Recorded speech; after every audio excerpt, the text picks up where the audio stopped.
ನೋಡುವ ಪ್ರೇಕ್ಷಕ ನಮ್ಮ ಪಾತ್ರ ನೋಡುವಾಗ ಜಲವಳ್ಳಿ ಆಗ ನೋಡುದಿಲ್ಲ. ಕಾಳಿಂಗನ ಹುಡ್ರು ನಮ್ಮನ್ನು ಬಿಟ್ಟು ಹೋಗುವಾಗ ಹುಟ್ಟದಾಗಿದ್ದವರು ಕಾಳಿಂಗನ ಹುಡ್ರ ಬಗ್ಗೆ ವಿಮರ್ಶೆ ಮಾಡ್ತಾರೆ. ಅದಲ್ಲ, ಯಕ್ಷಗಾನ ಕೆಡ್ಲಿಲ್ಲ, ಕೆಡುವುದೂ ಇಲ್ಲ ಯಾವ ಕಾಲಕ್ಕೂ. ಅದು ಸ್ವಲ್ಪ ಪರಿವರ್ತನೆ ಆಗಿದೆ ಅಷ್ಟೇ. ಉತ್ತರ ಕನ್ನಡ ಮತ್ತೆ ಯಕ್ಷಗಾನ ಶೈಲಿ ಮತ್ತೆ ದಕ್ಷಿಣ ಕನ್ನಡದ ಯಕ್ಷಗಾನ ಶೈಲಿ ಬೇರೆ ಬೇರೆ. ಅದು ಏನು ವ್ಯತ್ಯಾಸ ಏನಿರುತ್ತೆ ಸರ್? ಸ್ನೇಹಿತರೆ ನಮಸ್ಕಾರ. ಇವತ್ತು ನಮ್ ಜೊತೆ ಒಬ್ರು ವಿಶೇಷವಾದ ಅತಿಥಿ ಇದ್ದಾರೆ. ನಾವಿವತ್ತು ಜಲವಳ್ಳಿಯ ಶ್ರೀಯುತರಾದ ಶ್ರೀ ವಿದ್ಯಾಧರ್ ರಾವ್ ಅವರ ಮನೆಯಲ್ಲಿದ್ದೀವಿ.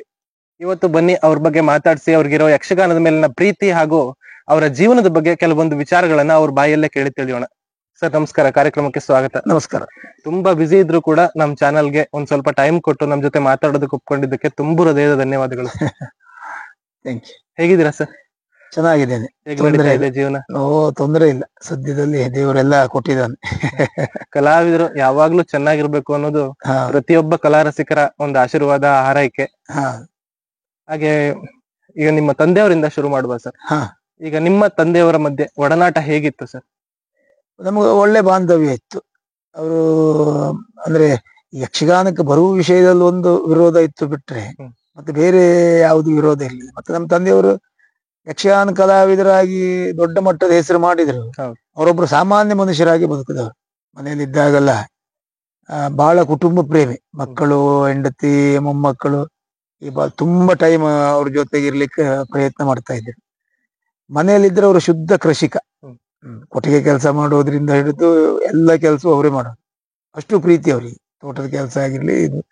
ಮತ್ತೆ ಮಕ್ಕಳ ಬಗ್ಗೆ ಎಲ್ಲ ಬಹಳ ಪ್ರೀತಿ ಇರ್ತಿತ್ತು. ಆದ್ರೆ ನಮಗೆ ಅವ್ರ ಬಗ್ಗೆ ಆಶ್ಚರ್ಯ ಆಗ್ತಿತ್ತು. 1ನೇ ಕ್ಲಾಸ್ ಪಾಸ್ ಆಗಿ 2ನೇ ಕ್ಲಾಸ್ ಅಡ್ಮಿಷನ್ ಆದಷ್ಟೇ ಅವ್ರಿಗೆ. 2ನೇ ಕ್ಲಾಸಿಗೆ ಹೋಗ್ಲಿಲ್ಲ ಅವ್ರು. ಅದೀಗ ಸರ್ಟಿಫಿಕೇಟ್ ಅಲ್ಲಿ 2ನೇ ಕ್ಲಾಸ್ ಅಂತ ಉಂಟದು.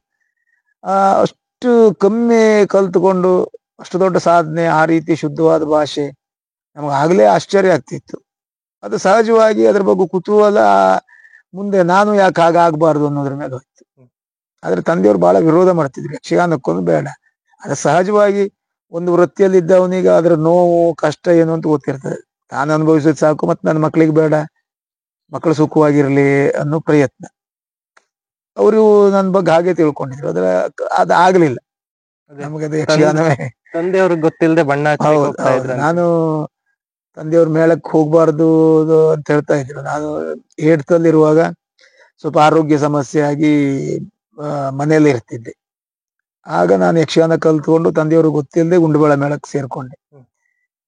ಆನಂತರ ಗೊತ್ತಾಗಿ ವಾಪಸ್ ಕರ್ಕೊಂಡು ಬರ್ಲಿಕ್ಕೆಲ್ಲ ಪ್ರಯತ್ನ ಮಾಡಿದಾಗ ಕೊಂಡದ ಕುಳಿಯವರು, ಯಾಜಿಯವರೆಲ್ಲ ತಡೆದು ಮತ್ತೆ ಮುಂದಿನ ಜೀವನ ಯಕ್ಷಗಾನದಲ್ಲಿ ಆಮೇಲೆ ಒಪ್ಕೊಂಡ್ರು. ಆಮೇಲೆ ಸ್ವಲ್ಪ ಕಮಲಶಿಲೆ ಮೇಳ, ಗುಂಡುಬಾಳದಿಂದ ಗೋಳಿಗರಡಿ, ಅಲ್ಲಿಂದ ಕಮಲಶಿಲೆ ಮೇಳಕ್ಕೆ ಹೋದಾಗ ಜನ ಎಲ್ಲ ಹೇಳುದು ಕೇಳಿ ಮತ್ತೆ ಸುಮ್ಮನೆ ಉಳಿದ್ರು. ಆನಂತರ ತುಂಬಾ ಖುಷಿ ಪಟ್ಟಿದ್ದಾರೆ. ನಂತರದ ದಿನಗಳಲ್ಲೆಲ್ಲ ತುಂಬಾ ಖುಷಿ ಪಟ್ಟಿದ್ದಾರೆ. ಸಮಾಧಾನ ಆಗಿದೆ. ಯಕ್ಷಗಾನಕ್ಕೆ ನನ್ನನ್ನ ಕೊಟ್ಟಿದ್ದು ಸಾರ್ಥಕ ಆಯ್ತು ಹೇಳುವ ಒಂದು ಸಮಾಧಾನದಿಂದ ಇದ್ರು ಅವರು. ನಿಮ್ಮ ತಂದೆಯವ್ರ ಜೊತೆ ನೀವು ಕೌರವನಾಗಿ ಮೊದಲನೇ ಸಲ ಪಾತ್ರ ಮಾಡಿದ್ರಂತೆ ಕುಂದಾಪುರದಲ್ಲಿ. ಕುಂದಾಪುರ. ಆ ಒಂದು ಘಟನೆ ಬಗ್ಗೆ ಸ್ವಲ್ಪ ಹೇಳಿ. ನಾನು ಆ ಇಡೀ ತಿಂಗಳು ನನಗೆ ಅಂದ್ರೆ ಟೆನ್ಷನ್ ನಲ್ಲೇ ಇದ್ದೆ ನಾನು. ಯಾಕೆಂದ್ರೆ ನಂದು ಫಸ್ಟ್ ಕೌರವ, ಅದು ಕುಂದಾಪುರ ಹಳ್ಳಾಡಿಯಲ್ಲಿ. ತುಂಬಾ ಒತ್ತಾಯ ಮಾಡ್ಬೇಕಂತ ಹೇಳಿದ್ರು. ತಂದೆಯವರು ಒಪ್ಕೊಂಡಿದ್ರು ಭೀಮ ಮಾಡ್ಲಿಕ್ಕೆ.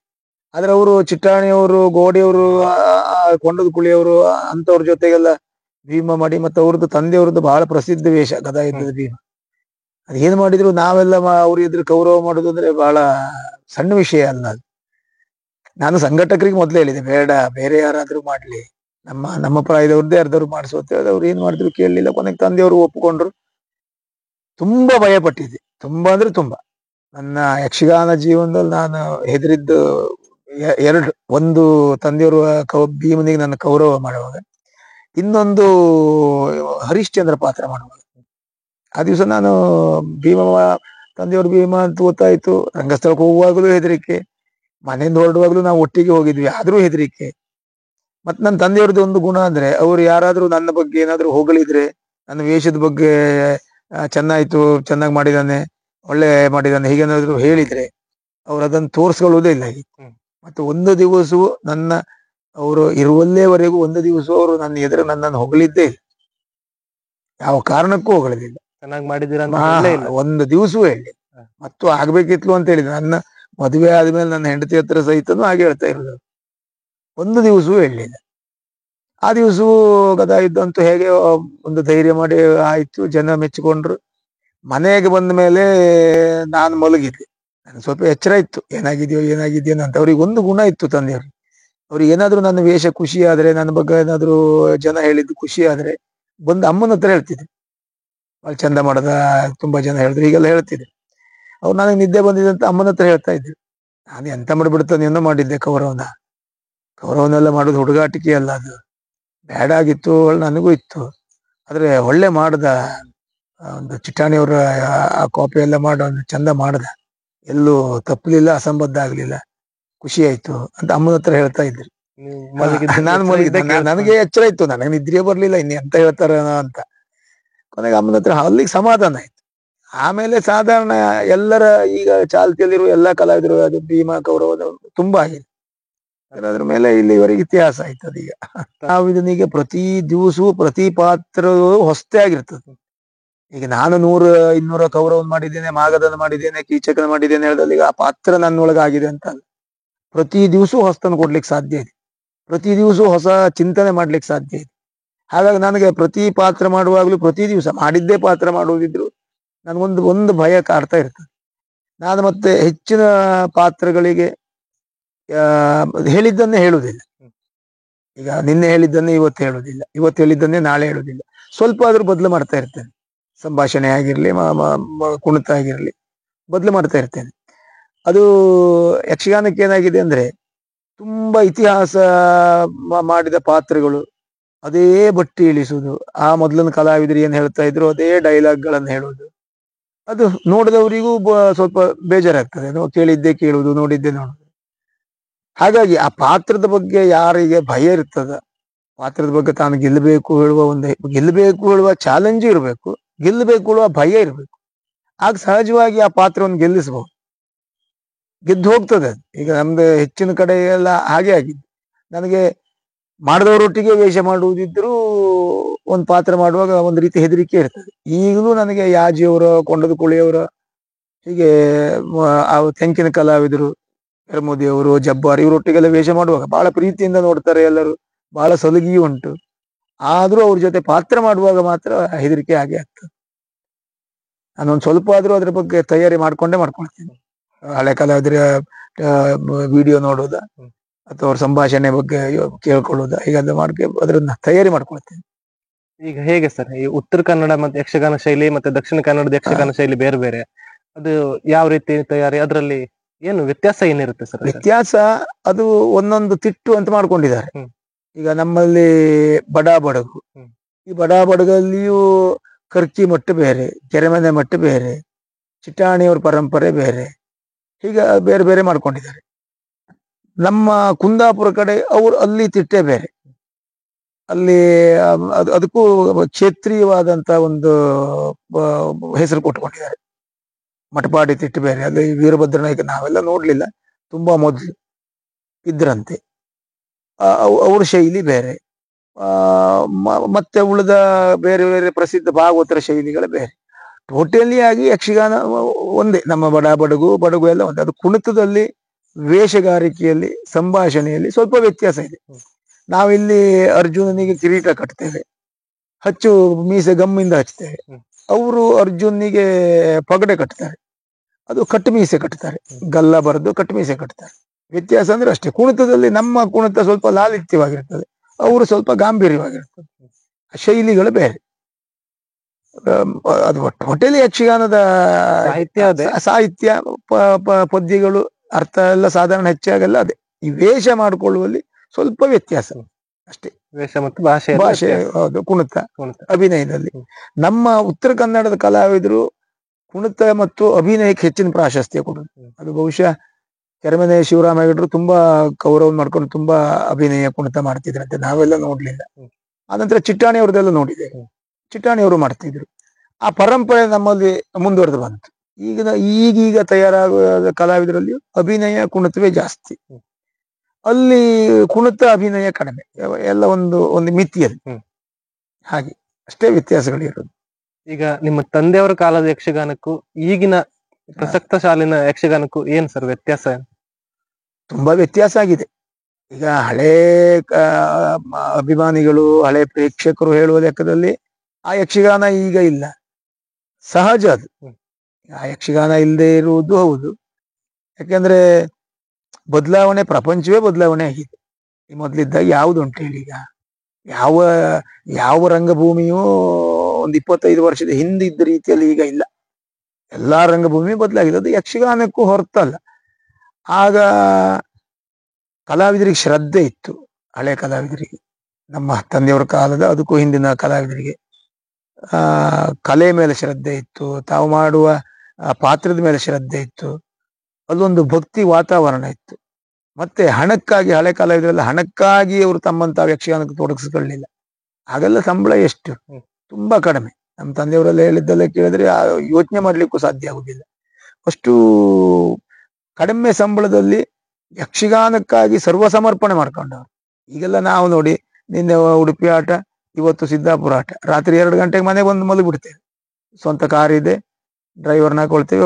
ಆಗ ಹಾಗಲ್ಲ. ನಮ್ಮ ತಂದೆಯವರೆಲ್ಲ ಸಾಧಾರಣ ಕುಮಟಾದಲ್ಲಿ ಆಟ ಆದ್ರೆ ಮನೆಗೆ ಬರ್ಲಿಕ್ಕೆ ಆಗುದಿಲ್ಲ. ಯಾಕಂದ್ರೆ ವಾಹನದ ವ್ಯವಸ್ಥೆ ಇಲ್ಲ, ನಡ್ಕೊಂಡು ಬರ್ಬೇಕು, ಮೇಳದ ವಾಹನದಲ್ಲಿ ತಿರುವುದು,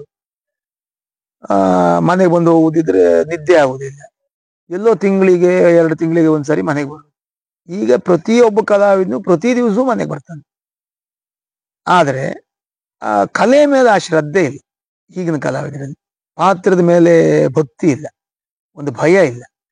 ಹೇಗಾದ್ರೂ ನಡೀತದೆ, ಹೇಗಾದ್ರೂ ಮಾಡ್ತೇವೆ ಹೇಳುವ ಒಂದು ಮನೋಧರ್ಮ ಈಗಿನ ಕಲಾವಿದರಲ್ಲಿ ಬಂದಿದೆ. ಸಾಧಾರಣ ಸುಬ್ರಹ್ಮಣ್ಯದಾರ ಈಶ್ವರ ಭಾಗವತರು ರಂಗದಲ್ಲಿ ಇರುವ ಭಾಗವತರಾಗಿ ಇರುವ ವರ್ಷದವರೆಗೂ ಬಹುಶಃ ಒಂದು ಹಿಡಿತದಲ್ಲಿತ್ತು ಯಕ್ಷಗಾನ. ಅದರ ನಂತರದ ದಿನಗಳಲ್ಲಿ ಅದು ಒಂದು ಹಿಡಿತ ತಪ್ಪೋಗಿದೆ. ಆಗಿನ ಕಲಾವಿದರು ಅಭಿನಯ ನಾವು ಈಗ ಹಳೆ ಯೂಟ್ಯೂಬ್ದಲ್ಲೆಲ್ಲ ನೋಡಿದ್ರೆ ಗೊತ್ತಾಗ್ತದೆ ನೋಡಿ. ಮಾಬಲ ಹೆಗ್ಡೆ ಅವರು, ಶಂಭು ಹೆಗ್ಡೆ ಅವರು, ಚಿಟ್ಟಾಣಿ ಅವ್ರದ್ದು, ನಮ್ಮ ತಂದೆಯವ್ರದ್ದು, ಅದಷ್ಟು ಅಚ್ಚುಕಟ್ಟಾಗಿ ಎಷ್ಟಿಗೆ ಬೇಕು ಅಷ್ಟೇ. ಕಾಳಿಂಗನೌಡ್ರ ಪದ್ಯ, ಈಗ ಕಾಳಿಂಗನೌಡ್ರು ನಮ್ಮನ್ನು ಬಿಟ್ಟು ಹೋಗುವಾಗ ಹುಟ್ಟದಾಗಿದ್ದವರು ಕಾಳಿಂಗನೌಡ್ರ ಬಗ್ಗೆ ವಿಮರ್ಶೆ ಮಾಡ್ತಾರೆ, ಅದಲ್ಲ. ಆದ್ರೆ ಆ ಪದ್ಯದಲ್ಲಿ ಆ ಕಾಳಿಂಗನೌಡ್ರು ಹೇಳುವ ಶೈಲಿಯಲ್ಲಿ, ರಂಗಕ್ಕೆ ಕೊಡಬೇಕಾದ ಕೊಡುವಿಕೆಯಲ್ಲಿ ಅದು ಹೇಗೆ ಕೊಡ್ತಿದ್ರು ಹೇಳುದು ಕಲ್ಪನೆ ಮಾಡ್ಕೊಂಡ್ರೆ ಅಷ್ಟೇ ಸಾಕಾಗ್ತಿತ್ತು. ಈಗ ಬದಲಾಗಿದೆ, ಅದೇ ಪುನರಾವರ್ತನೆ. ಹಾಗಾಗಿ ಏನಾಗಿದೆ, ಮೊದಲಿನ ಕಲಾವಿದರು ಪ್ರೇಕ್ಷಕರನ್ನು ಹಿಡಿದಿಟ್ಟುಕೊಳ್ತಾ ಇದ್ರು ತಮ್ಮ ಅಭಿನಯದಿಂದ, ಕುಣಿತದಿಂದ, ಮಾತಿನಿಂದ. ಅದಿಂಥ ಕಲಾವಿದರಿದ್ದಾರೆ, ಒಂದು 4 ಜನ ಹೆಸರುವಾಸಿ ಕಲಾವಿದರಿದ್ದಾರೆ ಅಂತಾದ್ರೆ ಆಟ ತಪ್ಪಿಸೋಳುದೇ ಇಲ್ಲ ಪ್ರೇಕ್ಷಕರು. ಈಗ ಅದು ಕಷ್ಟ ಆಗಿದೆ. ಈಗ ಅಭಿನಯ, ಮಾತು ಎಲ್ಲ ಸ್ವಲ್ಪ ಜೊಳ್ಳಾಗಿದೆ, ಸಾಕಾಗೋದಿಲ್ಲ, ಪ್ರೇಕ್ಷಕರಿಗೆ ತಲುಪ್ತಾ ಇಲ್ಲ. ನಾವು ನಮ್ಮ ಅಭಿನಯಕ್ಕೋ ನಮ್ಮ ಅಭಿವ್ಯಕ್ತಿಗೋ ಪ್ರೇಕ್ಷಕರನ್ನ ಆ ಮಟ್ಟಕ್ಕೆ ತರಬೇಕು, ಬಿಟ್ರೆ ಪ್ರೇಕ್ಷಕರ ಮಟ್ಟಕ್ಕೆ ನಾವು ಹೋಗ್ಬಾರ್ದು. ಅದು ಈಗ ಅದಾಗಿದೆ.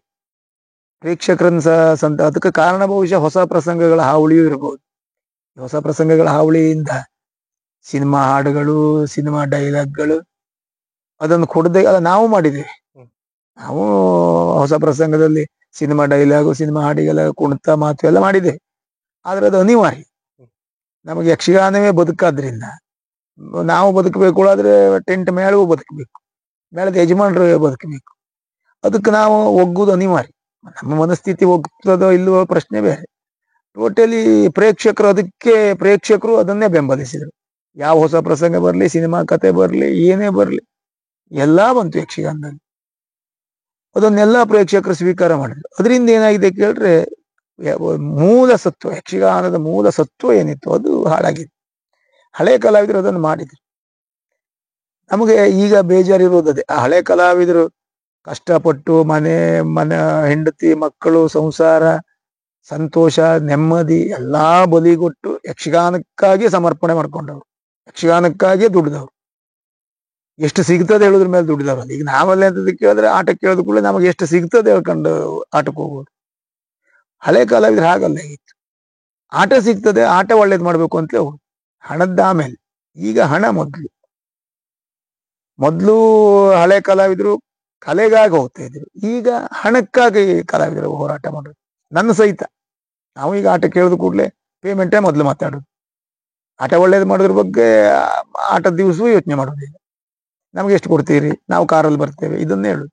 ತಪ್ಪು ಅಂತಲ್ಲ. ಆದ್ರೆ ಈಗ ಕಾರಲ್ಲಿ ಓಡಾಡುವುದು ಮತ್ತೊಂದು, ಅದೆಲ್ಲ ಕಾಲಕ್ಕೆ ತಕ್ಕ ಹಾಗೆ. ಈಗ ಯಾರು ಮೊದ್ಲಿದ್ದಾಗಿಲ್ಲ. ನಡ್ಕೊಂಡು ಹೋಗೋರೆಲ್ಲ ಬೈಕ್ ತಗೊಂಡಿದ್ದಾರೆ, ಬೈಕ್ ತಗೊಂಡವ್ರು ಕಾರ್ ತಗೊಂಡಿದ್ದಾರೆ, ಕಾರ್ ತಗೊಂಡವ್ರು ಅದಕ್ಕಿಂತಲೂ ಒಳ್ಳೆ ಕಾರ್ ತಗೊಂಡಿದ್ದಾರೆ. ಒಂದು ಒಳ್ಳೆ ಬದುಕನ್ನ ಉಳಿದವರೆಲ್ಲ ಸಾಗಿಸ್ತಾರೆ, ಯಕ್ಷಗಾನ ಕಲಾವಿದರು ಸಾಗಿಸಬಾರ್ದ? ಅದನ್ನು ಆಕ್ಷೇಪ ಮಾಡೋರು ಇದ್ದಾರೆ ಬಿಡಿ. ಆದ್ರೆ ಅದಕ್ಕೆ ಸರಿಯಾಗಿ ನಮ್ಮ ಅಭಿವ್ಯಕ್ತಿಯು ಇದ್ದದ್ದಾದ್ರೆ ಅದಕ್ಕೊಂದು ಬೆಲೆ ಬರ್ತಿತ್ತು. ಹಳೆ ಕಲಾವಿದರು ಬೆವರು ಸುರಿಸಿ ಜೀವನ ಸವೆಸಿ ಯಕ್ಷಗಾನವನ್ನು ನಾವು ಉಳಿಸ್ಕೊಟ್ಟು ನಾವು ಅದನ್ನು ಕೆಡಿಸಿದ್ದೇವೆ ಅಂತಲ್ಲ. ಯಕ್ಷಗಾನ ಕೆಡ್ಲಿಲ್ಲ, ಕೆಡುವುದೂ ಇಲ್ಲ ಯಾವ ಕಾಲಕ್ಕೂ. ಅದು ಸ್ವಲ್ಪ ಪರಿವರ್ತನೆ ಆಗಿದೆ ಅಷ್ಟೇ. ಆದ್ರೆ ಕೊಡ್ಬೇಕಾದ ಪ್ರದರ್ಶನದ ಗುಣಮಟ್ಟ ಹಾಳಾಗ್ತಾ ಇದೆ, ಅಷ್ಟೇ ಬೇಜಾರು. ಖಂಡಿತ ಸರ್. ಅದು ಗುಣಮಟ್ಟ, ಮೊದ್ಲಿನ ಗುಣಮಟ್ಟ ಇಲ್ಲ. ಮತ್ತೆ ಅದನ್ನು ಸರಿ ಮಾಡ್ಲಿಕ್ಕೂ ಸಾಧ್ಯ ಇಲ್ಲ ಈಗ. ಅದು ಹೇಗಿದೆ ಹಾಗೆ ಹೊಂದ್ಕೊಂಡು ಹೋಗ್ಬೇಕು. ಹಾಗೆ ಇನ್ನು ಯಕ್ಷಗಾನ ಶತಶತಮಾನಗಳ ಪರ್ಯಂತರ ಯಕ್ಷಗಾನ ಇದ್ದೇ ಇರ್ತದೆ. ಯಕ್ಷಗಾನಕ್ಕೇನು ತೊಂದರೆ ಆಗುದಿಲ್ಲ. ಆದ್ರೆ ಯಕ್ಷಗಾನದ ಮೊದಲಿನ ಗುಣಮಟ್ಟ, ಮೌಲ್ಯ, ಅದರ ಒಂದು ಬೆಲೆ ಏನಿತ್ತು ಅದು ಇರುವುದಿಲ್ಲ. ಅದೇ ಒಂದು ಬೇಜಾರು. ಈಗ ಭಾಗವತರ ಬಗ್ಗೆ ಹೇಳ್ತಾ ಇದ್ರಿ, ಈಗ ಕಾಳಿಂಗ ವಾಡ್ರು, ಸುಬ್ರಹ್ಮಣ್ಯ ದಾರೇಶ್ವರ. ಈಗ ನಿಮ್ಗೆ ಆ ರೀತಿಯಾಗಿ ತುಂಬಾ ಮೆಚ್ಕೊಂಡಂತಹ ಭಾಗವತರು ಯಾರು ಸರ್? ನಾವು ಕಾಳಿಂಗನವ್ರ ಜೊತೆಗೆಲ್ಲ ನಾನು ವೇಷ ಮಾಡ್ಲಿಲ್ಲ ಪದ್ಯಕ್ಕೆ. ಅವರು ನಾವು ಯಕ್ಷಗಾನಕ್ಕೆ ಸೇರ್ಬೇಕು ಹೇಳುವ ತಯಾರಿಯಲ್ಲಿರುವಾಗಲೇ ಕಾಳಿಂಗನವ್ರು ತೀರ್ಕೊಂಡದ್ದು. ನಾನು ಶಾಲೆಗೆ ಹೋಗುವಾಗ ಒಂದು ಬಾಲಚಂದ್ರಹಾಸ ಹೊನ್ನಾವರದಲ್ಲಿ ಇಂಗ್ಲಿಷ್ ಸ್ಕೂಲಲ್ಲಿ ನಮ್ಮ ಅಣ್ಣ ಮಾಡಿಸ್ತಾ ಇದ್ರು ಆಟ. ಆಗ ನಾನು ಶಾಲೆಗೆ ಹೋಗ್ತಾ ಇದ್ದೆ. ಚಂದ್ರಹಾಸ ಚರಿತ್ರೆ ಮಹಾಬಲೇಗಡೆ ಅವರದ್ದು ದೃಷ್ಟಿ ಬುದ್ಧಿ. ನಾನೊಂದು ಬಾಲಚಂದ್ರಹಾಸ ಮಾಡಿದ್ದೆ. ಅದೊಂದು ಸರಿ ನೆನಪುಂಟು, ಕಾಳಿಂಗನವ್ರ ಪದ್ಯಕ್ಕೆ ಮಾಡಿದ್ದದು ಒಂದೇ. ಹಾಗಾಗಿ ಅವ್ರ ಪದ್ಯ ಕೇಳಿದ್ದು ಬಿಟ್ರೆ ಮತ್ತೆ ನಮಗೆ ಅಭಿನಯ ಮಾಡ್ಲಿಕ್ಕೆಲ್ಲ ಆಗಲಿಲ್ಲ. ಆಮೇಲೆ ನಮಗೆ ಒಳ್ಳೆ ಭಾಗವತರು ಸಿಕ್ಕಿದವರು ಸುಬ್ರಹ್ಮಣ್ಯ ದಾರೇಶ್ವರ್. ಅದ್ರ ಯಕ್ಷಗಾನಕ್ಕೆ ಅದೊಂದು ಅನರ್ಘ್ಯ ರತ್ನ, ಪ್ರಶ್ನೆ ಇಲ್ಲ. ನಾವ್ರು ಹೇಗೆ ಕಡ್ತೋಕದವ್ರು ಹೇಗೆ ಅಂತ ನಮಗೆ ಗೊತ್ತಿಲ್ಲ. ನಮ್ಮ ಅನುಭವದಲ್ಲಿ, ನಮ್ಮ ತಿರುಗಾಟದ ಅವಧಿಯಲ್ಲಿ ಸಿಕ್ಕದ ಭಾಗವತರಲ್ಲಿ ಸರ್ವಶ್ರೇಷ್ಠರು ಸುಬ್ರಹ್ಮಣ್ಯ ದಾರೇಶ್ವರ್. ಒಂದು ಯಕ್ಷಗಾನದ ಪ್ರಸಂಗಗಳು, ಕಲಾವಿದನ ಯೋಗ್ಯತೆ ತಿಳಿದು ಯಾವ ಕಲಾವಿದನಿಗೆ ಹೇಗೆ ಪದ್ಯ ಹೇಳ್ಬೇಕು, ಯಾವ ಕಲಾವಿದನಿಂದ ಯಾವುದನ್ನು ಮಾಡಿಸ್ಲಿಕ್ಕೆ ಸಾಧ್ಯ, ಮತ್ತೊಂದು ರಂಗದ ನಿಯಂತ್ರಣ, ಚೌಕಿ ಮನೆ ನಿಯಂತ್ರಣ, ಒಬ್ಬ ಕಲಾವಿದನನ್ನ ನಿಯಂತ್ರಣ ಮಾಡೋದು ಯೋಗ್ಯತೆ, ಅದೆಲ್ಲ ಇದ್ದದ್ದು ದಾರೇಶ್ವರ ಭಾಗವತರಿಗೆ. ಅವರು ನಿಜವಾದ ಯಕ್ಷಗಾನದ ರಂಗಮಾಂತ್ರಿಕ ದಾರೇಶ್ವರ್. ಅದು ಅಲ್ಲಿಗೆ ಕೊನೆ ಆಗಿದೆ. ದಾರೇಶ್ವರ ಹೋದ್ಮೇಲೆ ಅದು ಮತ್ತೆಲ್ಲ ಈಗ ಯಾರು ಕೇಳುವುದಿಲ್ಲ. ಈಗ ನಾವು ಈಗ ಚಾಲ್ತಿಯಲ್ಲಿರುವ ಒಳ್ಳೊಳ್ಳೆ ಭಾಗವತರ ಬಗ್ಗೆ ಆಕ್ಷೇಪ ಮಾಡುವುದಲ್ಲ. ಈಗ ಒಬ್ಬರು ಮಾತು ಒಬ್ಬರನ್ನು ಕೇಳುವ ಪರಿಸ್ಥಿತಿಯೇ ಇಲ್ಲ. ಈಗಲೂ ಒಳ್ಳೊಳ್ಳೆ ಭಾಗವತರಿದ್ದಾರೆ. ನಮ್ಮ ಜನ್ಸಾಲೆ ರಾಘವೇಂದ್ರಾಚಾರ್ಯರು, ಹಿಲ್ಲೂರು ರಾಮಕೃಷ್ಣ ಹೆಗಡೆ ಅವರು, ಬಾಳ್ಕಲ್ ಪ್ರಸನ್ನ ಭಟ್ಟ, ಹೀಗೆ ಒಳ್ಳೆ ಭಾಗವತರು ಈಗಲೂ ಇದ್ದಾರೆ. ಪದ್ಯಗಳು ರಂಜಿಸ್ತದೆ, ಜನ ಮೆಚ್ಚಿದ್ದಾರೆ, ಅದು ಎಲ್ಲವೂ ಸತ್ಯ. ಆದ್ರೆ ಒಂದು ನಿಯಂತ್ರಣ ಮಾಡ್ಲಿಕ್ಕೆ ಈಗ ಇರುವ ಭಾಗವತರಲ್ಲಿ ಆಗುವುದಿಲ್ಲ ಅನ್ನೋದಕ್ಕಿಂತ ಈ ವ್ಯವಸ್ಥೆಯಲ್ಲಿ ಆಗುವುದಿಲ್ಲ. ಈಗ ನಾನೇ ರಾಘವೇಂದ್ರಾಚಾರ್ಯ, ಹಿಲ್ಲೂರವರ, ನಾವೆಲ್ಲ ಒಂದು ವಯೋಮಾನದವರು. ನಮ್ಮನ್ನ ಅವ್ರು ಏನು ಕಂಟ್ರೋಲ್ ಮಾಡ್ಲಿಕ್ಕೆ ಸಾಧ್ಯ ಆಗ್ತದೆ? ಆಗುದಿಲ್ಲ. ಮತ್ತೆ ಈಗಿನ ಮಕ್ಕಳಿಗೆ ಹಿರಿಯರು, ದೊಡ್ಡ ಕಲಾವಿದರು, ಮೇಲಿನ ಕಲಾವಿದರು, ಆ ಇದಿಲ್ಲ, ಭೇದ ಇಲ್ಲ. ಆ ಗೌರವ ಕೊಡೋದು ಹೋಗಿದೆ. ಅದು ನಾವು ಪೆರಡೂರು ಮೇಳಕ್ಕೆ ಹೋಗುವಾಗ ನನ್ನ ತಂದೆಯವರು, ಚಿಟ್ಟಾಣಿಯವರು, ಆನಂತರ ಸಿದ್ದಗಟ್ಟೆ ಚೆನ್ನಪ್ಪ ಶೆಟ್ರು, ಆರ್ಗೋಡು ಮೋಹನ್ ದಾಶನೇಯರು, ಗೋಪಾಲಾಚಾರ್, ಇದಿಷ್ಟು ಜನ ಮೇಲೆ ಕಣ್ಣಿಮನೆ, ಹುಡುಗೋಡು ಚಂದ್ರಹಾಸ, ಇವರಿಷ್ಟು ಜನ ಮೇಲೆ, ಅವರಷ್ಟು ಜನರ ಕೆಳಗೆ ನಾನು, ನನ್ನಿಂದ ಕೆಳಗೆ ಮತ್ತೊಂದು 6-7 ಜನ ಮೇಲೆ ದಾರೇಶ್ವರ್. ಇಡೀ ಪೆರಡೂರು ಮೇಳ ದಾರೇಶ್ವರ ಭಾಗವತರ ನಿಯಂತ್ರಣದಲ್ಲಿತ್ತು. ಅಲ್ಲಿ ಯಾರು ಅಸಂಬದ್ಧ ಮಾಡುವಾಗೇ ಇಲ್ಲ. ರಂಗಸ್ಥಳದಲ್ಲಿ ಯಾರಾದ್ರೂ ಒಬ್ರೇನಾದ್ರೂ ತಪ್ಪು ಮಾತಾಡಿದ್ರು, ಸ್ವಲ್ಪ ಕೆಳಮಟ್ಟದ ಮಾತಾಡಿದ್ರು, ಪದ್ಯಕ್ಕೆ ಸರಿಯಾಗಿ ಅರ್ಥ ಹೇಳಿಲ್ಲ ಅಂತಾದ್ರೆ ದಾರೇಶ್ವರ ಭಾಗವತರಲ್ಲೇ ಅದನ್ನ ಬರ್ಕೊಂಡು ಮಂಗಳ ಆದ ಕೂಡಲೇ ಚೌಕಿಗೆ ಬಂದು ಅಂತಂತ ಕಲಾವಿದನ ಕರೆದು ಬಣ್ಣ ತೆಗೆದು ಅವ್ರು ಪೇಟೆ ಕಳಿಸೋದ್ರೊಳಗೆ ಎಲ್ಲ ಕಲಾವಿದರು ಯಾರ್ಯಾರು ತಪ್ಪು ಮಾಡಿದ್ದಾರೆ ಎಲ್ಲರಿಗೂ ಸೂಚನೆ ಕೊಟ್ಟಾಗಿ ದಿವಸ ಸರಿ ಮಾಡ್ಕೊಳತಕ್ಕದ್ದು ಕೇಳ್ತಿದ್ರು. ಮತ್ತೆ ಆಗ ಏನಾಗ್ತಿತ್ತು ಕೇಳಿದ್ರೆ ಎಲ್ಲಾ ಕಲಾವಿದರು ಮೇಳದ ಟೆಂಪೋದಲ್ಲೇ ಹೋಗುದು, ಮೇಳದ ಬಿಡಾರದಲ್ಲೇ ಇರೋದು, ಮೇಳದ ಊಟವೇ ಮಾಡೋದು. ಚೌಕಿಗೆ ಬರುವಾಗ ಎಲ್ಲ ಕಲಾವಿದರು ಒಟ್ಟಿಗೆ ಬರೋದು, ಕಲಾವಿದರು ಎಲ್ಲ ಒಟ್ಟಾಗಿರ್ತಿದ್ರು. ಈಗ ಪರಿಸ್ಥಿತಿಯೇ ಇಲ್ಲ.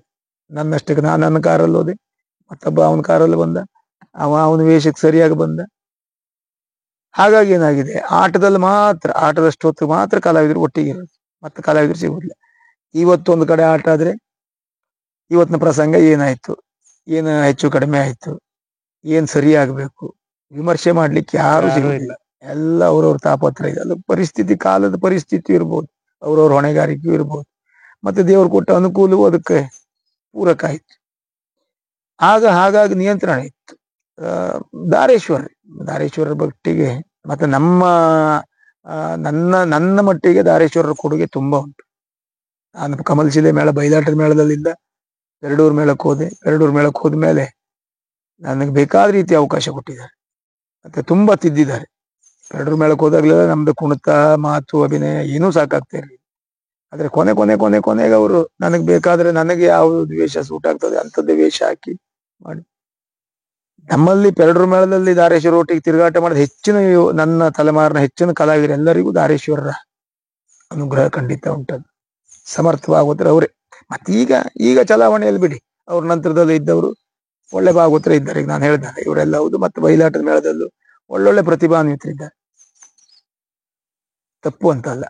ಆದ್ರೆ ಅದು ಈ ವ್ಯವಸ್ಥೆಯಲ್ಲಿ ಈಗ ಯಾವುದನ್ನು ಸರಿ ಮಾಡ್ಲಿಕ್ಕೆ ಆಗುದಿಲ್ಲ. ಅದು ದೊಡ್ಡ ನಷ್ಟ ಯಕ್ಷಗಾನಕ್ಕೆ. ನಿಮ್ಮ ಪಾತ್ರಗಳ ಬಗ್ಗೆ ಮಾತಾಡುವ ಸರ್. ಹೆಚ್ಚಾಗಿ ಖಳನಾಯಕನ ಪಾತ್ರದಲ್ಲಿ ವಿಜೃಂಭಿಸ್ತೀರಾ, ಹಾಗೆ ಇನ್ನು ಮುಂದಿನ ಯಕ್ಷಗಾನದಲ್ಲಿ ನಾಯಕ ನಟನ ಪಾತ್ರ ಮಾಡ್ತೀರಾ. ಆ ರೀತಿ ವಿಭಿನ್ನ ಪಾತ್ರವನ್ನ ಒಬ್ಬರೇ ನಿಭಾಯಿಸೋದು ಹೇಗ್ ಸಾಧ್ಯ ಸರ್? ಅದು ದೈವಿ ದತ್ತವಾಗಿ ಬಂದದ್ದಷ್ಟೇ. ಮತ್ತೆ ನಮ್ಮ ಪ್ರಯತ್ನ ಅಂತ ಹೇಳೋದಕ್ಕಿಂತಲೂ ದೇವರ ಅನುಗ್ರಹ. ನನಗೆ ನಿಜವಾಗಿ ನಾನು ಯಕ್ಷಗಾನದ ಒಂದೇ ಒಂದು ದಿವಸ ನಾನು ಯಕ್ಷಗಾನ ಕ್ಲಾಸಿಗೆ ಹೋದವನಲ್ಲ. ಯಾರಿಂದಲೂ ಒಂದೇ ಒಂದು ಹೆಜ್ಜೆ ಕಲ್ತದ್ದಿಲ್ಲ, ಎಲ್ಲಿಯೂ ಕಲೀಲಿಲ್ಲ. ಬರೀ ನೋಡಿಯೇ ಕಲ್ತದ್ದು. ವೇಷ ಮಾಡಿಕೊಳ್ಳೋದು, ಕುಣಿತದ್ದು. ನನ್ನ ಕ್ಲಾಸಿಗೆ ಹೋಗ್ಲಿಕ್ಕೆ ಆಗ್ಲಿಲ್ಲ ಅಂದ್ರೆ ತಂದೆಯವರು ಬೈತಿದ್ರು. ಹೋಗ್ಬಾರ್ದು ಅಂತಲ್ಲ, ಯಕ್ಷಗಾನ ಕ್ಲಾಸಿಗೆ ಹೋದ್ರೆ ತಂದೆಯವರು ಬೈತಾರೆ. ಎಲ್ಲಾದ್ರೂ ಯಕ್ಷಗಾನ ಕಲೀಲಿಕ್ಕೆ ಹೋದ್ರೆ ತಂದೆಯವರು ಬೈತಾರೆ, ಹೋಗ್ಲಿಕ್ಕೆ ಬಿಡುದಿಲ್ಲ. ಹಾಗಾಗಿ ಅದು ಹೋಗ್ಲಿಕ್ಕೆ ಅವಕಾಶವೇ ಸಿಗಲಿಲ್ಲ. ಆದ್ರೆ ತುಂಬಾ ಯಕ್ಷಗಾನ ಬಹಳ ಪ್ರೀತಿಯಿಂದ ನೋಡ್ತಿದ್ದೆ ನಾನು. ಈ ಮೇಳಕ್ಕೆ ನನ್ನ ಶಾಲೆಗೆ ರಜೆ ಬಿದ್ದಾಗ ತಂದೆಯವರೊಟ್ಟಿಗೆ 1 ತಿಂಗಳು 2 ತಿಂಗಳು ಆ ರಜೆ ಟೈಮಲ್ಲಿ ತಂದೆಯವರೊಟ್ಟಿಗೆ ಇರ್ತಿದ್ದೆ. ಇಡೀ ರಾತ್ರಿ ಆಟ ನೋಡ್ತಿದ್ದೆ. ಹಾಗೆಲ್ಲ ನನಗೆ ಇವರು ಕೊಂಡದ ಕುಳಿಯವರು ಇವರೆಲ್ಲ, ನಾನು ಸಣ್ಣ ಇದ್ದೆ, ತಮಾಷೆ ಮಾಡೋದು. ಅಪ್ಪನಿಗೆ ಕಣ್ಣು ಬಿಡಿಸೋದು, ಇದು ಮಾಡೋದು, ಅಭಿನಯ ಮಾಡಿಸೋದು ಎಲ್ಲ ಮಾಡ್ತಿದ್ರು. ನಾನು ಹಾಗೆಲ್ಲ ಮಾಡ್ತಿದ್ದಾಗ ಸಣ್ಣ ಇದ್ನಲ್ಲ, ಗೊತ್ತಾಗುದಿಲ್ಲ ಆಗಿತ್ತು. ಹಾಗೆಲ್ಲ ಮಾಡಿ ನಿಲ್ತಿದ್ದೆ. ಒಬ್ಬ ಕಲಾವಿದ ಆಗ್ತಂತಲೆಲ್ಲ ಹೇಳ್ತಿದ್ರು. ಅದು ಹಾಗೆ ನೋಡಿ ಅಭ್ಯಾಸ ಆಯ್ತು. ಆನಂತರ ಗುಂಡುಬಳ ಮೇಳಕ್ಕೆ ಹೋದ್ಮೇಲೆ ಕಪ್ಪೆಕೆರೆ ಭಾಗವತರು ನಮಗೊಂದು ಸ್ವಲ್ಪ ದಿವಸ, 1 ತಿಂಗಳು 2 ತಿಂಗಳು ಏನೋ ಇರ್ಬೇಕು, ಒಂದ್ ಸ್ವಲ್ಪ ಅಲ್ಲೇ ಆಟ ಮುಗಿದ್ಮೇಲೆ ನಾವೆಲ್ಲ ಅಲ್ಲೇ ಇರ್ತಿದ್ವಿ. ಅಲ್ಲೊಂದು ಸ್ವಲ್ಪ ಕುಣಿತ ಎಲ್ಲ ಹೇಳ್ಕೊಟ್ಟಿದ್ವಿ. ಬಿಟ್ರೆ ಮತ್ತೆ ಯಾರು ಹೇಳ್ಕೊಡೋರು ಇದ್ರು ನಮಗ್ ಕಲೀಲಿಕ್ಕೆ ಹೋಗ್ಲಿಕ್ಕೆ ಆಗಲ್ಲ. ಮತ್ತೆ ಮೇಳಕ್ಕೆ ಹೋದ್ವಿ. ಗುಂಡುಬಳ ಮೇಳಕ್ಕೆ ಹೋಗಿ 1 ವರ್ಷ ಗೋಪಾಲ ವೇಷ ಮಾಡಿ, 2ನೇ ವರ್ಷ ನಾವು ಹೋಳಿಗರಡಿ ಮೇಳಕ್ಕೆ ಹೋಗ್ಬೇಕಿದ್ರೆ ಅಲ್ಲಿ 3ನೇ ವೇಷಧಾರಿಯಾಗಿ ಹೋಗ್ತದೆ. ಹಾಗಾಗಿ ಅಲ್ಲಿಯೂ ಕಲಿಯೋಕ್ಕಾಗಲಿಲ್ಲ. ಮತ್ತೆ ಆ ಮೇಳ ಶುರು ಆದ್ಮೇಲೂ ನಾನು ತುಂಬಾ ಆಟ ಎಲ್ಲ ಕಲಾವಿದರು ನೋಡ್ತಿದ್ದೆ. ಜನ ನನ್ನನ್ನು ಹೆಚ್ಚಾಗಿ ಮೆಚ್ಚಿದ್ದು ಖಳನಾಯಕ ಪಾತ್ರದಲ್ಲಿ, ಹೆಚ್ಚಾಗಿ ಒಪ್ಪಿಕೊಂಡದ್ದು. ಆ ನಂತರ ಅದನ್ನ ಸ್ವಲ್ಪ ಬದಲಾವಣೆ ಮಾಡ್ಬೇಕು. ಯಾಕಂದ್ರೆ ಅದು ಒಂದೇ ಪಾತ್ರಕ್ಕೆ ಬ್ರಾಂಡ್ ಆಗಿರಬಾರ್ದು. ಸುಧನ್ವನನ್ನು ಮಾಡದೆ, ಅರ್ಜುನನ್ನು ಮಾಡದೆ, ಕೌರವನು ಮಾಡದೆ, ಭೀಮನು ಮಾಡದೆ, ಹೀಗೆ ಯಾವ ಪಾತ್ರಗಳು ಆಚೆ ಈಚೆ ಬರ್ತದ, ನಾಯಕ ಪ್ರತಿನಾಯಕ ಪಾತ್ರ, ಅದನ್ನು ಮಾಡದೆ ಜನ ಒಪ್ಪಿದ್ರು. ಆದ್ರೆ ಈ ಸಾಧಾರಣ ನನಗೆ ಆಗದೇ ಇದ್ದ ಪಾತ್ರಗಳು ಉಂಟು. ಹಾಗಂತ ಈಗ ನನ್ನ ಸ್ವಭಾವಕ್ಕೆ ಆಗದೇ ಇದ್ದ ಪಾತ್ರಗಳು, ಕೃಷ್ಣ ತುಂಬಾ ಲಾಲಿತ್ಯದ ಪಾತ್ರಗಳು ನನ್ನ ಕುಣಿತಕ್ಕೆ ಮತ್ತು ನನ್ನ ಸ್ವರಕ್ಕೆ, ನನ್ನ ಮುಖಕ್ಕೆ ಆಗುದಿಲ್ಲ. ಈಗ ಯಾವ ಕೃಷ್ಣನ ಪಾತ್ರ ಮಾಡಿದ್ರೆ ನನಗೇ ನನ್ನ ಬಗ್ಗೆ ಒಂದು ರೀತಿ ಅಸಹ್ಯ, ನಾನು ಮಾಡುವುದೇ ಇಲ್ಲ. ಮೀಸೆ ಇಲ್ಲದೆ ದ್ವೇಷ ಮಾಡಿದ ಕೂಡಲೇ ಒಂದು ಸಣ್ಣ ಮೀಸೆ ಆದ್ರೂ ಇಡ್ಬೇಕು. ಅದು ಮತ್ತೆ ಸ್ವರವೂ ಹಾಗೆ, ಕೃಷ್ಣನಿಗೆ ಸ್ವಲ್ಪ ಲಾಲಿತ್ಯದ ಸ್ವರ ಬೇಕು, ನಮ್ಮ ಸ್ವರ ಅದಕ್ಕೆ ಆಗೋದಿಲ್ಲ. ಅದಕ್ಕಾಗಿ ಅದನ್ನು ಬಿಟ್ಟೆ. ಖಳನಾಯಕ ಪಾತ್ರಗಳನ್ನ ಹೆಚ್ಚಿನ ಕಡೆ ಮಾಡಿದ್ದೇನೆ, ಜನ ಒಪ್ಪಿದ್ದಾರೆ. ನಾನು ಹೇಗೆ ಮಾಡಿದ್ದೆ ಅಂತ ಹೇಳುವಷ್ಟು ನನಗೂ ಗೊತ್ತಿಲ್ಲ. ಒಟ್ಟು ದೇವ್ರು ನನ್ನಿಂದ ಮಾಡಿಸಿದ್ದಾನಷ್ಟೇ. ಈ ಖಳನಾಯಕನ ಪಾತ್ರ ಮಾಡಿ ಅದರಲ್ಲಿ ವಿಜೃಂಭಿಸ್ತಾ ಇರೋದ್ರ ಜೊತೆಗೆ ಈ ಹಾಸ್ಯ ಕಲಾವಿದರ ಜೊತೆ ಹಾಸ್ಯವನ್ನ ಕೂಡ ಆ ಪಾತ್ರಕ್ಕೆ ಒಂಚೂರು ಧಕ್ಕೆ ಬರದಂತೆ ಹಾಸ್ಯ ಕಲಾವಿದರ ಜೊತೆ ಪಾತ್ರ ಮಾಡ್ತಾ ಅದನ್ನು ಕೂಡ ಮ್ಯಾನೇಜ್ ಮಾಡ್ಬೇಕಾಗುತ್ತೆ. ಮಾಡ್ಬೇಕು. ಮತ್ತೆ ನೋಡಿ, ಹಾಸ್ಯಗಾರ ಅಂತ ಹೇಳಿದ್ರೆ ಹಾಸ್ಯಕ್ಕಾಗಿ ಹೆಚ್ಚಿನ ಪ್ರಸಂಗಗಳಲ್ಲಿ ಹಾಸ್ಯಕ್ಕಾಗಿ ಒಂದು ಪದ್ಯ ಅಂತ ಇರುವುದಿಲ್ಲ. ಕೆಲವು ಪ್ರಸಂಗದಲ್ಲಿ ಇರುತ್ತೆ. ತುಂಬಾ ಅವಕಾಶಗಳು ಕಡಿಮೆ. ಈ ಒಂದು 4 ತಾಸಿನ ಆಟ, ಒಂದು ಪ್ರಸಂಗ ಅಂತಾದ್ರೆ ಒಂದು ಹಾಸ್ಯ ಪಾತ್ರ ಬರೋದು 10-15 ನಿಮಿಷ, ಒಂದು 20 ನಿಮಿಷ. ಪ್ರತಿ ಹಾಸ್ಯ ಪಾತ್ರಗಳು ಮತ್ತೊಂದು ಪಾತ್ರವನ್ನು ಅವಲಂಬಿಸಿಕೊಂಡೇ ಹೋಗ್ಬೇಕು. ಸ್ವತಂತ್ರವಾಗಿ ಒಂದು ಹಾಸ್ಯದ ಪಾತ್ರಗಳ ಪೌರಾಣಿಕ ಪ್ರಸಂಗ, ಈಗ ಹೊಸ ಪ್ರಸಂಗದ ಕತೆ ಬಿಡಿ, ಹಾಸ್ಯವೇ ಮೇನ್ ಆಗಿ ಮುಖ್ಯ ಪಾತ್ರ ಅದು ಹೊಸ ಪ್ರಸಂಗಗಳು ಉಂಟು. ಆದ್ರೆ ಪೌರಾಣಿಕ ಪ್ರಸಂಗದಲ್ಲಿ ಹಾಸ್ಯ ಪಾತ್ರಗಳು ಪ್ರತಿ ಮತ್ತೊಂದು ಪಾತ್ರವನ್ನು ಅವಲಂಬಿಸಿ ಅವರು ತೋರಿಸ್ಕೊಳ್ಬೇಕು. ನಾವೀಗ ಖಳನಾಯಕ ಆಗಿರ್ಲಿ, ನಾಯಕ ಆಗಿರ್ಲಿ, ಹಾಸ್ಯ ಪಾತ್ರಗಳನ್ನು ನಾವು ಬಳಸ್ಕೊಳ್ಳಿಲ್ಲ ಅಂತ ಆದ್ರೆ ಅವರಿಗೆ ಅವ್ರು ಹಾಸ್ಯ ಮಾಡ್ಲಿಕ್ಕೆ ಅವಕಾಶವೇ ಇರುವುದಿಲ್ಲ. ಈಗ ಕಲಾವಿದರು ನಾವು ಬೆಳಿಬೇಕು, ನಾವು ಕಾಣಿಸ್ಕೊಳ್ಬೇಕು ಹೇಳೋದ್ರ ಜೊತೆಗೆ ನಮ್ಮ ಜೊತೆಗಿದ್ದ ಪಾತ್ರಗಳು ಕಾಣಿಸ್ಕೊಳ್ಬೇಕು. ಮತ್ತೆ ಹಾಸ್ಯ ಪಾತ್ರಗಳನ್ನು ನಾವು ಆರೋಗ್ಯಕರವಾಗಿ ಬೇಕಾದಷ್ಟು ಚೆನ್ನಾಗಿ ಬಳಸ್ಕೊಂಡ್ರೆ ಅದು ನಮ್ಮ ನಮ್ಮ ಪ್ರಸಂಗಕ್ಕೂ ಅದು ಒಳ್ಳೇದು. ಈಗ ಒಂದು ಹಾಸ್ಯದ ಪಾತ್ರ ಬರೀ ನಮ್ಮ ಜೊತೆ ಕರ್ಕೊಂಡೋಗಿ ನಮ್ಮ ಜೊತೆಗೆ ಕರ್ಕೊಬಂದು ಏನು ಪ್ರಯೋಜನ ಇಲ್ಲ.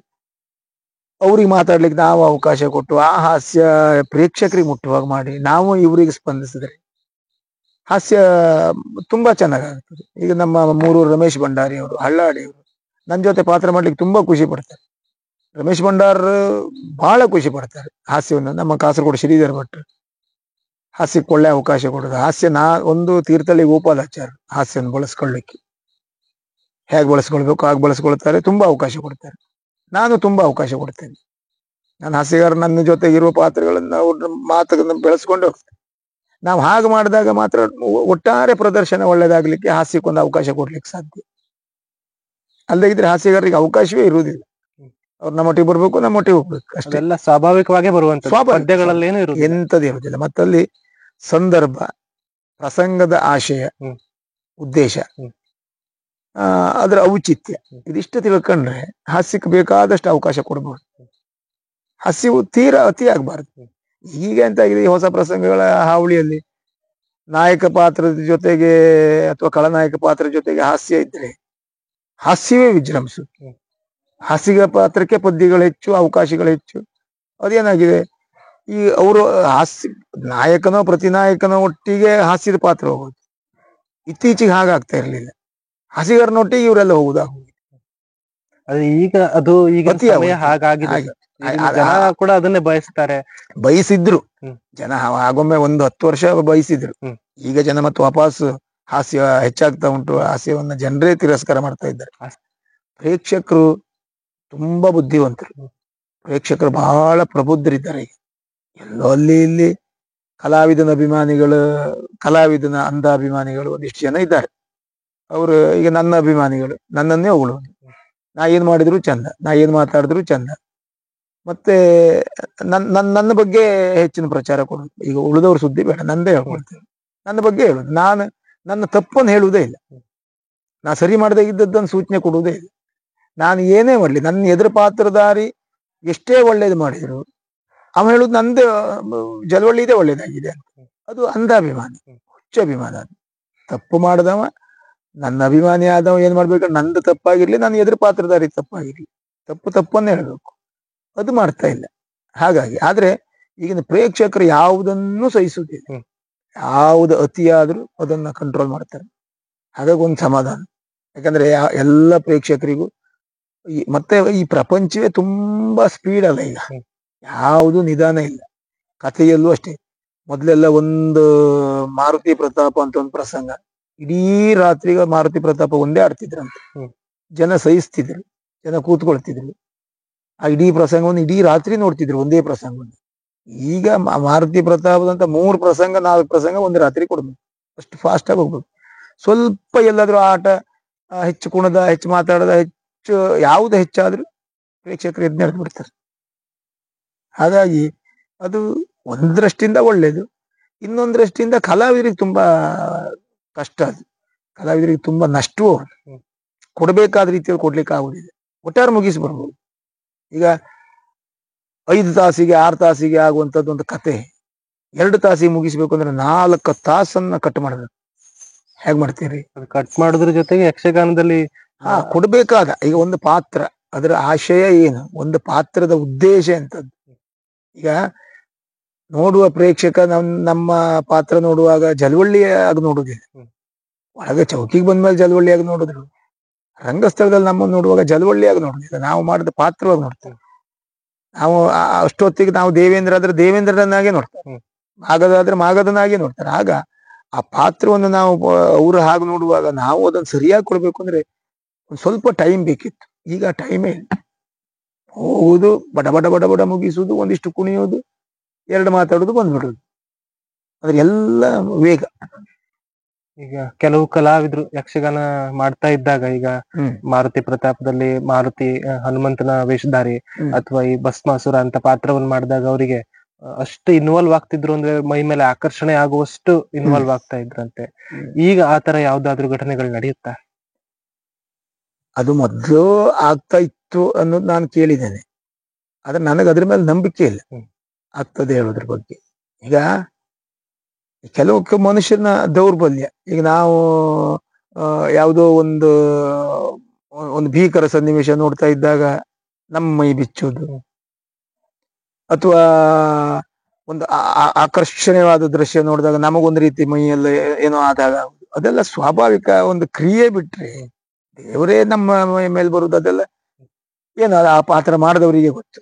ನಾನು ಅದ್ರ ಬಗ್ಗೆ ನಾನೇನು ಹೇಳೋದಿಲ್ಲ. ಆದ್ರೆ ಮೊದಲಿನ ಕಲಾವಿದರಲ್ಲಿ ಆ ಶ್ರದ್ಧೆ ಇತ್ತು.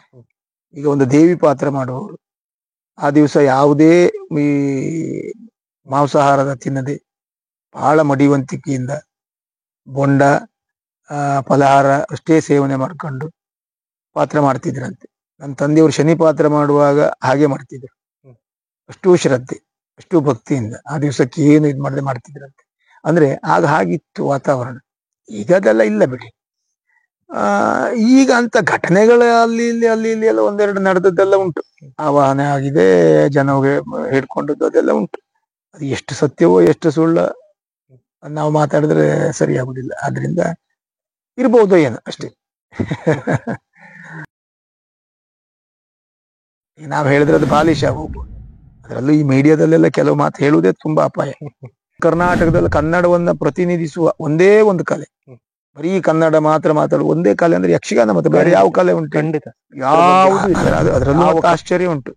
4 ಜಿಲ್ಲೆಗೆ ಸೀಮಿತ ಆಗಿರುವ ಈ ಯಕ್ಷಗಾನದಲ್ಲೇ ಒಬ್ಬೊಬ್ಬರನ್ನು ನಿಯಂತ್ರಣ ಮಾಡ್ಲಿಕ್ಕೆ ಹೌದು ನನ್ನನ್ನು ಬಂತು. ನಾನು ಅದು ಯಾಕಾಯ್ತು, ಹೇಗಾಯ್ತು, ಯಾರಿಂದಾಯ್ತು ಅದು ಯಾವುದು ಬೇಡ. ನಾನು ಅದನ್ನ ನಿರ್ಲಕ್ಷ್ಯ ಮಾಡಿಬಿಟ್ಟು ಅದೇ ನನ್ನ ಗೆಲ್ಲು.